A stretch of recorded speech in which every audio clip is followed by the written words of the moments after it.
There's been a chorus of calls for the Prime Minister to quit today, and not only from his political opponents.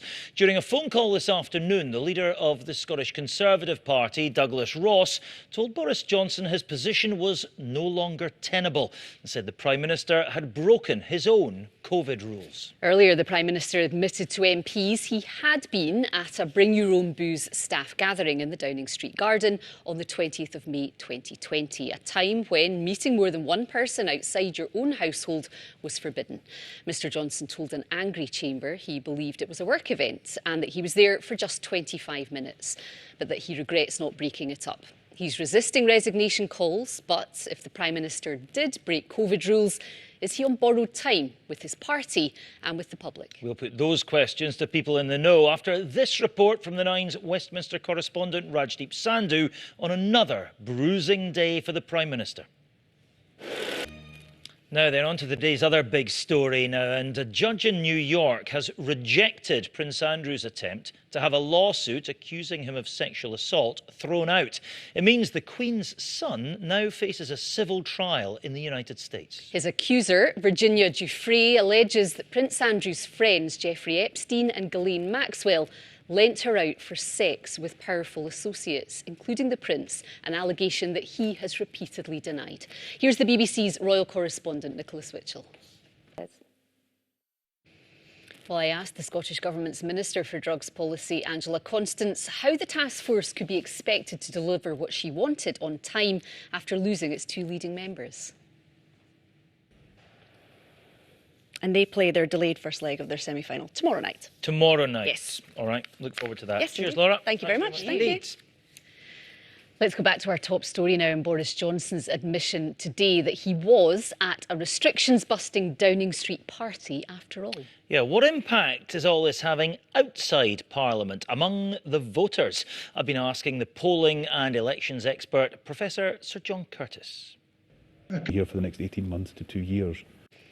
Well, certain measures have been suggested by both energy suppliers and opposition politicians to mitigate the looming price hikes. These include cutting the current 5% VAT on energy, either in the short term or permanently. So-called green levies, which are added to bills to support sustainable energy projects, could be scrapped and moved on to general taxation. They currently make up about 12% of what we pay for our power. The costs incurred by energy suppliers who take on customers from firms which have gone to the wall could be deferred until prices stabilise. That's about £100 per household. But one possible solution dismissed by the boss of British Gas is a windfall tax on fossil fuel giants such as Shell and BP, who've raked in billions of pounds in profits since prices went up. Well, Dale Vince is CEO of Ecotricity, a renewable energy company. I asked him what he thought about Chris O'Shea's notion that big companies like BT and Shell shouldn't be hit with any more tax. Mohawk, it was so cute. I've got a pair that nest in my back garden.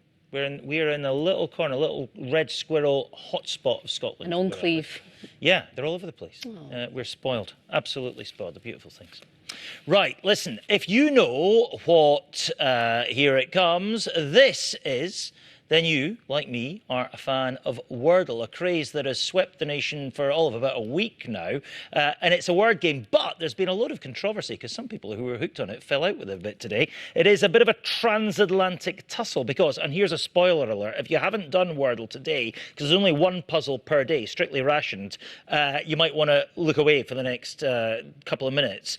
Because today's word caused a problem because it was an American spelling of a British word. Yeah, so for those like me, though, who weren't familiar with the game until today when I first played it, here is how Wordle works. The aim is simply to guess the 5-letter word in as few attempts as possible. So type in a word and the letter blocks will light up either green, yellow or grey. Grey if this letter isn't in the word at all, yellow if it features in the word but it's in the wrong position, or green if it's the right letter in the right place. Got all that? So imagine you're doing quite well until, to your horror, you run out of options and the only possible fit is a word that couldn't possibly be right, could it? Because it's not even in the UK English dictionary. But lo and behold, the word favour, spelled the American way without the U, is the correct answer today, much to the indignation of some players and language enthusiasts here in the UK.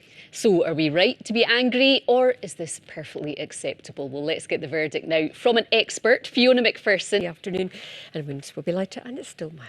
There Thanks you very go. much indeed. Thanks, Judith. Right, that is it from us for this evening. We will see you next Monday. The nine's back tomorrow night. Thanks for watching. Bye-bye.